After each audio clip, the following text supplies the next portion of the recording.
So the cycles that we are hearing about and learning about from Native people, many of them come to their conclusion and apex and beginning in 2012. 2012 is seen as a time of great turning and great change. And rather than being a time to fear or be upset about, it's important to look at it as a remarkable opportunity to see that the great, great cycles of life are helping us with the process that we're in. Now, some people talk about the end of time and talk about that as a time when everything is destroyed and finished. What will be destroyed and what will be released is destruction itself.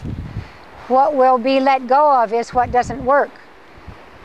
And so that 2012 is a breakwater year in the sense that we can begin anew and have the new cycle of time to help us with that process.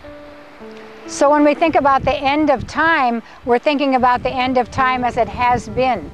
And time as it has been, especially in the recent past, has really been time that pressured us. There never feels like there's never enough time. We have the calendar, we have the clock, we're dashing around, we're stressed and strained. And that kind of time is, I believe, what will leave us. In recent times, there was a vase found, a Mayan vase, that portrays the 7 lords of time.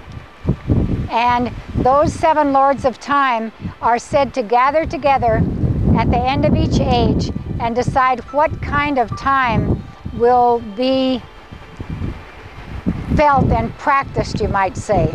So we've been in a time where it's been consecutive and clocks and watches and calendars and all of that.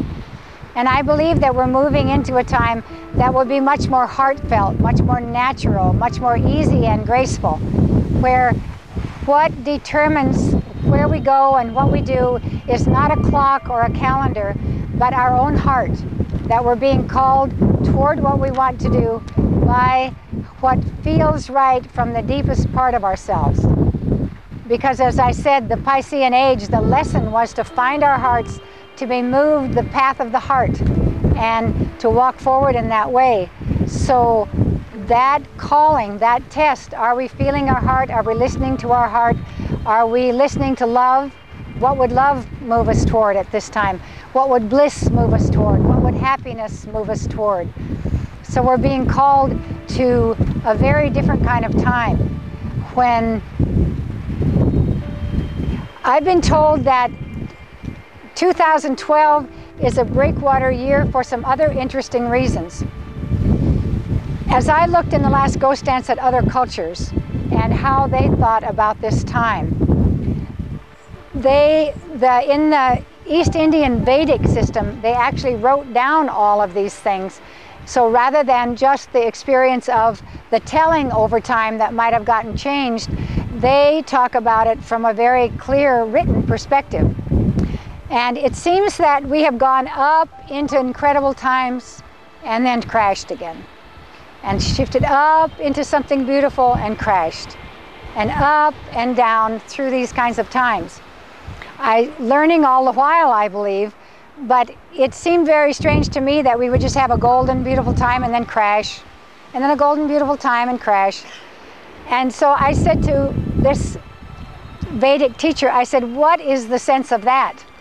What's that about? And he said, well, it's different than that. What's happening is that we're going up into a crest of beautiful time.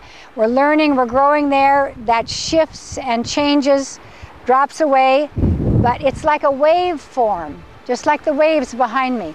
They crest and drop back into a trough where we go, no, this doesn't work so well. I can feel how this doesn't work. And then we lift ourselves again, and it drops, and we lift ourselves. But he said, in the end, that's a progression that is evolving and moving upward.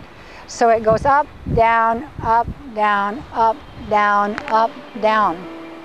And he said, the fascinating thing about 2012 is that we will hit that and never go down as far again into destruction and all of the things that are so challenging, into negativity and darkness and greed and fighting and all of that. He said that's the exciting part of 2012, is that there's a qualitative and quantitative shift. From what I understand about the Mayan way of seeing things and the Native American way of seeing things, is that they speak of moving through and down through 9 hells. Moving down and down and down into more destruction, more challenge, more difficulty. And you know, we look around our life and it's not so bad, it doesn't seem.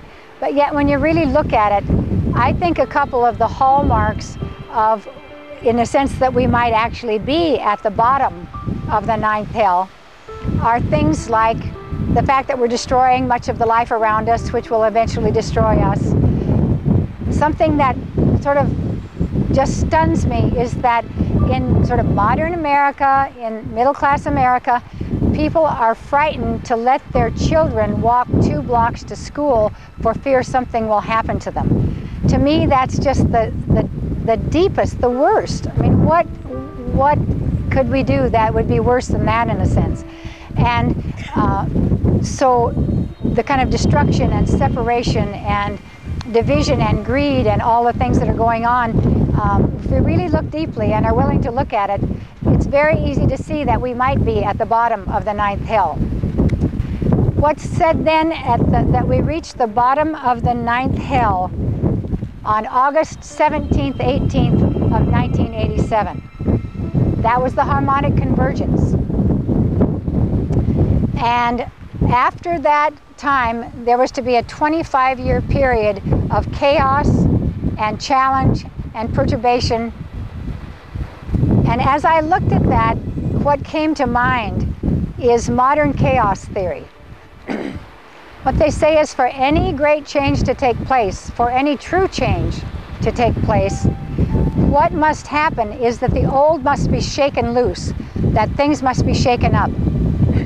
I think about it sometimes like, if this is the way it is, here we are and this is the way it is, and we want to change that, we can't just keep it like this. It has to be broken up and shifted and everything changed, and then all these new combinations and possibilities can happen. And the way the modern science talks about it is there have to be perturbations and challenges, difficulties, shake-ups, breakdowns, destruction. Things have to shift and be released and cleared, and then the possibility is for new things to arise.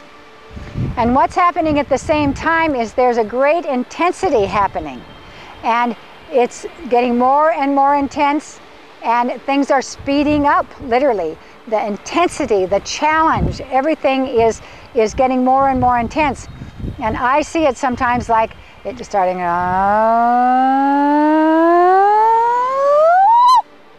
and then it leaps into a new place. And until that intensity happens, we can't make that qualitative leap into a new time.